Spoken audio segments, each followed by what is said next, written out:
Hi friends, welcome to Nila's kitchen. நம்ம இன்றைக்கி என்ன பார்க்க போகிறோம்னா எக் கிரேவி எப்படி செய்யலாம்னு பார்க்கலாங்க. ஆயில் 3 டேபிள் ஸ்பூன் ஊற்றி நல்லா காஞ்சிச்சுங்க. நான் கடுகு ஒரு அரை ஸ்பூன், சோம்பு அரை ஸ்பூன், சீரகம் அரை ஸ்பூன் போட்டுக்கிறேன்.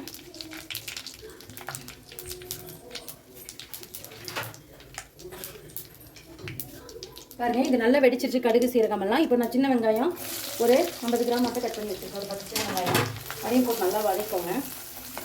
இது நல்லா வதங்கணுங்க, வேகணும். இப்போ இந்த ஆனியன் வேகிறதுக்காக நான் கொஞ்சமாக கல் உப்பு ஆட் பண்ணிக்கிறேன். ஒரு 4 எக்கு வந்து நான் வேக வச்சு எடுத்து வச்சுக்கிறேங்க. நல்லா வதங்கட்டும். ஆனியன் நல்லா வதங்கிடுச்சு. இப்போது இஞ்சி பூண்டு பேஸ்ட்டு 1 ஸ்பூன் அளவு போட்டுக்கிறேன். அதிகமாக வேணாம், கரெக்டாக 1 ஸ்பூன் போதும். போட்டு நல்லா வதக்கலாம். இஞ்சி பூண்டு பேஸ்ட் நல்லா வதங்கணுங்க. நமக்கு கலர் நல்லா சேஞ்ச் ஆகணும். நமக்கு நல்லா வதங்கட்டும். கலர் சேஞ்ச் ஆகி பொன்னிறமாகட்டுங்க. ஆனியன் எந்த அளவுக்கு நல்லா கலர் சேஞ்ச் ஆகிட்டு இந்த அளவுக்கு நல்லா டீப்பாக ஃப்ரை பண்ணிக்கணும். ஸோ இந்த ஸ்டேஜில் நான் தக்காளி ஒரு சின்ன தக்காளியை ஒரு 3 தக்காளி எடுத்து அரைச்சி எடுத்துட்டுங்க வைக்கிறேன். இதுவும் நல்லா வதங்கி வரணும். தக்காளி நல்லா திக்னஸ் ஆகி வரணுங்க. நமக்கு தொக்கு பழத்துக்கு வரட்டும். ஏன்னா தக்காளி நல்லா வதங்கிட்டு இருக்கு. கருவேப்பிலை ஒரு 2-3 இனிந்து போட்டுக்கோங்க. நல்லா வதக்குங்க.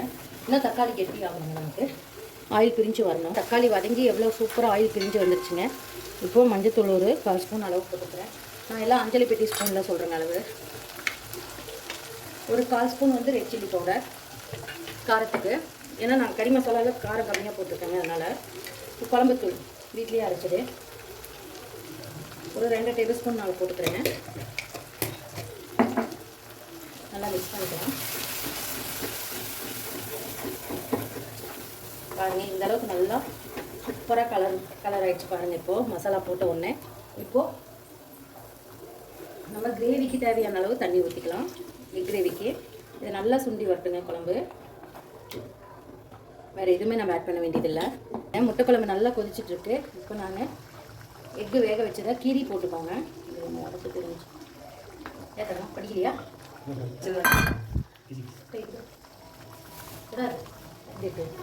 உண்மையா பாருங்க. இது நல்லா கொதிச்சு ஆயில் தெரியுது. இந்த ஸ்டேஜில் 1 கப்பு தேங்காய் பால் எடுத்துக்கிறேன்.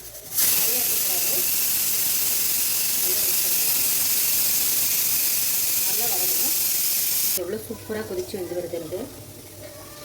இன்னும் ஆயில் நல்லா பிரியட்டுங்க.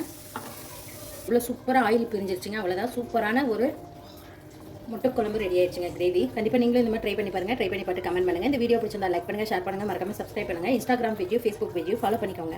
தேங்க்யூ ஸோ மச் ஃபார் வாட்சிங். Bye bye. ஃபைனலாக கருவேப்பிலை கொத்தமல்லி தூவிடலாம். பாருங்கள், எவ்வளோ சூப்பராக இருக்குது பார்க்கவே. தேங்க்யூ ஸோ மச் ஃபார் வாட்சிங். Bye bye. Bye by.